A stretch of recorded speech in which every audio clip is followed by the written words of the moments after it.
নমস্কার বন্ধুরা, আমি সুমিত্রার রান্নাঘর থেকে বলছি। দেখুন, আজকে আমি একটু আলুর পরোটা করব। তার জন্য দেখুন, আলুকে সেদ্ধ করে নিয়েছি, ধনেপাতা দিয়েছি, আর এতে কাঁচা লঙ্কা দিয়েছি।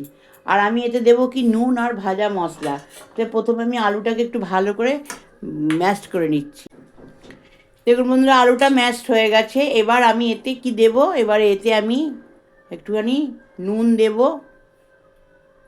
যতটা পরিমাণ লাগবে একটু নুন এতে আমি দিয়ে দিলাম। আর একটু ভাজা মশলা আমি এতে দেবো, একটু ভাজা মশলা এতে আমি দিয়ে দিলাম। দিয়ে এটা ভালো করে ম্যাশড করে আটাটা মাখা হয়ে গেছে, লই হয়ে গেছে। আমি বাকিটা আপনাদের দেখাচ্ছি। দেখুন বন্ধুরা, আমি দেখুন লেচি কেটে নিয়েছি এইটা। এবার এটার মধ্যে আমি আটাটা ভরে দেবো। চাটুটা আমি বসিয়ে দিয়েছি।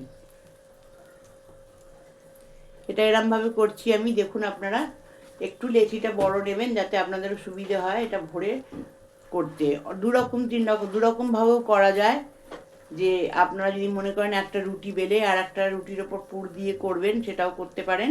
আবার এরা একটু লেচিটা বড় করে এটাও করতে পারেন। তা আমি এটা লেচিটা একটু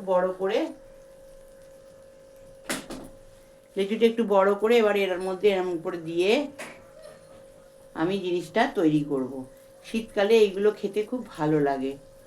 আপনাদের যদি আরও অন্য কোনো পরোটা দেখার থাকে, আপনারা আমাকে নিশ্চয়ই রিকোয়েস্ট বলবেন, আমায় কমেন্টে লিখবেন, আমি নিশ্চয়ই আপনাদের দেখিয়ে দেবো। দেখুন বন্ধুরা, বড় করে বেলেছি কিন্তু, দেখতে পাচ্ছেন? এই দেখুন অনেক বড় করে বেলেছি। এই দিয়ে দিলাম চাটুতে। দিয়ে আমি আর একটা রেডি করি আপনাদের সামনে।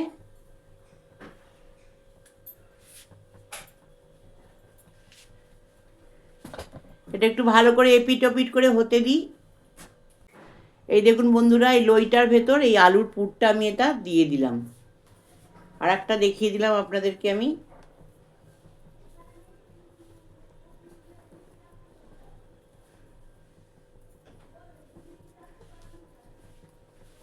আটাটা যখন মাখবেন একটু শক্ত শক্ত করে মাখবেন।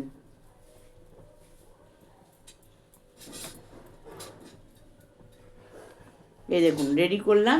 এবার এইটা আমার একটা করে পিট করব আমি, তারপরে ঘি দিয়ে ভাজবো। আমি ভাজবো এটাকে। এবার ঘি দিয়ে দিচ্ছি বন্ধুরা।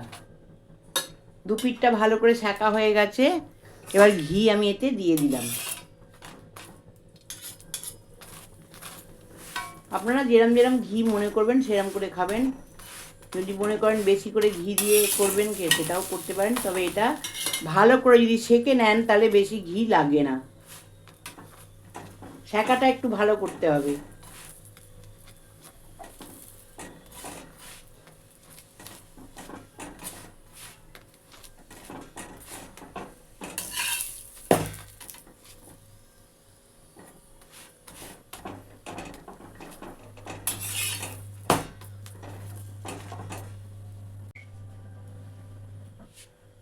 আর একটা দিয়ে দিলাম। একটা হয়ে গেছে দেখুন, একটা ভাজা হয়ে গেছে, আর একটা দিয়ে দিলাম। এটা ভালো করে সেঁকে নিয়ে তারপরে আমি ঘি দেব।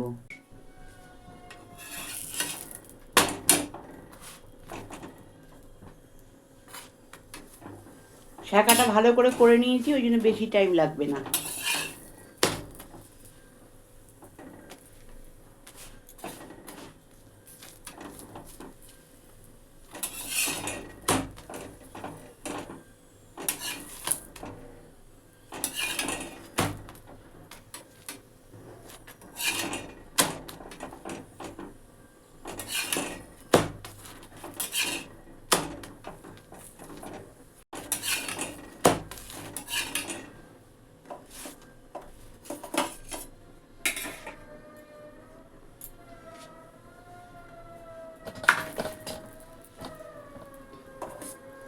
দেখতে পেলেন বন্ধুরা, এই দুটো বানিয়েছি, আপনাদের দেখালাম। বাকি আরও বানাবো।